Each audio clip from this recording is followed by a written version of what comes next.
Exam capsule.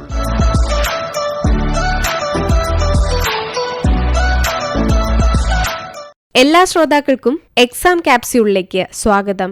Kerala PSC നടത്തുന്ന last grade servants മത്സര പരീക്ഷയുടെ ഭൂമിശാസ്ത്രം, ഭരണഘടന എന്നീ വിഷയത്തിൽ ഉദ്യോഗാർത്ഥികൾ എങ്ങനെ തയ്യാറെടുക്കണമെന്ന് സംസാരിക്കുന്നു divisional employment officer MR Ravikumar. നമസ്കാരം. ഇന്ന് നമ്മൾ ചർച്ച ചെയ്യുന്നത് പൊതുവിജ്ഞാന മേഖലയിലെ ഭൂമിശാസ്ത്രവുമായി ബന്ധപ്പെട്ട കാര്യങ്ങളാണ്. പൊതുവിജ്ഞാന മേഖലയിൽ 15 മാർക്കിൻ്റെ ചോദ്യങ്ങളാണ് ഭൂമിശാസ്ത്രവുമായി ബന്ധപ്പെട്ട ഭാഗത്തു നിന്ന് ചോദിക്കുന്നത്. ഇന്ത്യയുടെയും കേരളത്തിൻ്റെയും ഭൂമിശാസ്ത്രപരമായ പ്രത്യേകതകളുമായി ബന്ധപ്പെട്ട് കിടക്കുന്നവയാണ് ഈ ചോദ്യങ്ങൾ. ഇന്ത്യയുടെ ഭൂപ്രകൃതി, പർവ്വതനിരകൾ, അക്ഷാംശരേഖകൾ, രേഖാംശരേഖകൾ, അതിർത്തികൾ, അയൽ രാജ്യങ്ങൾ, കാലാവസ്ഥ, ഖാരിഫ് റാബി വിളകൾ, നദികൾ, നദീതീര പട്ടണങ്ങൾ, ഇന്ത്യൻ ഉപഭൂഖണ്ഡത്തിലെ ഏറ്റവും വലിയ നദി തുടങ്ങി ഉദ്യോഗാർത്ഥികളിൽ ആശയക്കുഴപ്പം സൃഷ്ടിക്കുവാൻ സാധ്യതയുള്ള ചോദ്യങ്ങൾ വരെ ഈ ഭാഗത്ത് നിന്ന് പ്രതീക്ഷിക്കാം. നേരത്തെ സൂചിപ്പിച്ച 15 മാർക്കിൽ കൂടുതൽ ചോദ്യങ്ങളും കേരളവുമായി ബന്ധപ്പെട്ട ഭാഗത്തു നിന്നായിരിക്കും ചോദിക്കുന്നത്. ഇതിൽ തന്നെ കൂടുതൽ ആവർത്തിക്കപ്പെട്ട ചോദ്യങ്ങൾ പ്രതീക്ഷിക്കാം.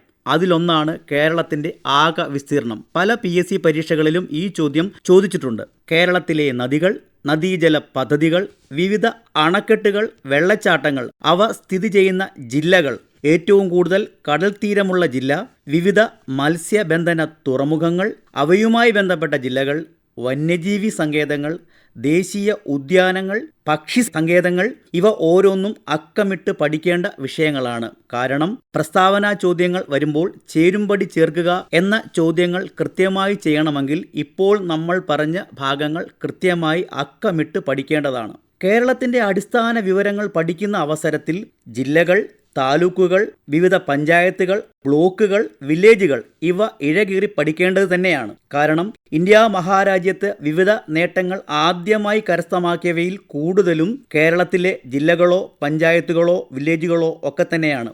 ഉദാഹരണത്തിന് മരണനിരക്ക്, ജനനനിരക്ക്, സമ്പൂർണ്ണമായി വൈദ്യുതീകരിക്കപ്പെട്ട ജില്ല തുടങ്ങിയവയെല്ലാം ചേർത്ത് സ്റ്റേറ്റ്മെന്റ് രൂപത്തിൽ കഴിഞ്ഞ നാളുകളിലായി PSC ചോദിക്കുന്നുണ്ട്. ഇങ്ങനെ അക്കമിട്ട് ചോദ്യങ്ങൾ വരുന്ന അവസരത്തിൽ കൃത്യമായിട്ട് പഠിക്കുന്ന ഒരു ഉദ്യോഗാർത്ഥിയെ സംബന്ധിച്ചിട്ട് അർത്ഥശങ്കയില്ലാത്ത വിധം ഉത്തരങ്ങളിലേക്ക് പെട്ടെന്ന് എത്തിച്ചേരുവാൻ സാധിക്കും.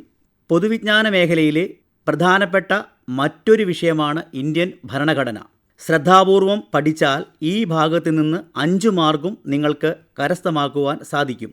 ഭരണഘടനയുടെ ആമുഖം, ദേശീയ പതാക, ആർട്ടിക്കിളുകൾ, ഭരണഘടനാ ഭേദഗതികൾ ഇവയുമായി ബന്ധപ്പെട്ട് കൂടുതൽ സ്റ്റേറ്റ്മെന്റ് ചോദ്യങ്ങൾ ഈ അടുത്ത കാലത്തായിട്ട് PSC ചോദിച്ചു വരുന്നു.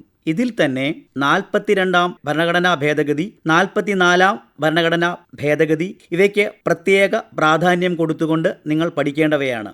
ഭരണഘടനാ നിർമ്മാണ വേളയിൽ മറ്റ് രാജ്യങ്ങളിൽ നിന്നും കടമെടുത്ത ആശയങ്ങൾ പലപ്പോഴും ചോദിച്ചു വരുന്നു. കേരള PSC നടത്തുന്ന LGS മത്സര പരീക്ഷയ്ക്ക് ഭൂമിശാസ്ത്രം, ഭരണഘടന എന്നീ വിഷയത്തിൽ ഉദ്യോഗാർത്ഥികൾ ശ്രദ്ധിക്കേണ്ട കാര്യങ്ങളെക്കുറിച്ച് സംസാരിച്ചത് divisional employment officer MR Ravikumar. നാളെ LGS പരീക്ഷയുടെ കറന്റ് അഫയേഴ്സ് വിഷയത്തെക്കുറിച്ചുള്ള അധ്യായം കേൾക്കാം.